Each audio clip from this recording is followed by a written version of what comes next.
आणि आत्ताच एक बातमी मुंबईमधून येते। राष्ट्रवादी काँग्रेस आणि काँग्रेसची संयुक्त बैठक सुरू झालेली आहे आणि या बैठकीला दोनही पक्षांचे वरिष्ठ नेते उपस्थित आहेत। खासदार प्रफुल्ल पटेल यांच्या निवासस्थानी ही बैठक सुरू आहे।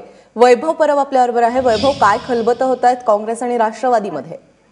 प्राजक्ता, एका ठिकाणी आपण सेना भाजपची युती होणार की नाही याकडे सर्वांचं लक्ष लागलेलं आहे। त्याच ठिकाणी दुसरीकडे राष्ट्रवादी आणि काँग्रेस यांची आघाडी होणार की नाही याकडे सर्व महाराष्ट्राचं लक्ष लागलेलं आहे। कारण का येणाऱ्या आगामी निवडणुकांमध्ये हे दोन्ही पक्ष एकत्र आले तर काय रणनीती ठरू शकते यासाठी ही सर्व ज्येष्ठ नेत्यांची बैठक आहे। त्याचबरोबर आगामी काळात 11 जागांसाठी विधान परिषदेच्या निवडणुका होत आहेत। त्या जागांसाठी आता काँग्रेस आणि राष्ट्रवादीमध्ये आघाडी होणार का दोन्ही पक्ष आहेत ते आपापल्या उमेदवारांच्या विरोधात आपले उमेदवार उभे करणार या सर्व संदर्भात बैठक सुरू आहे। त्याचबरोबर मराठा आरक्षणाचा जो प्रश्न आहे, मराठा क्रांती मोर्चा जे ठिकठिकाणी निघतात त्या संदर्भातली एक चर्चा होण्याची शक्यता इकडे नाकारता येत नाहीये प्राजक्ता।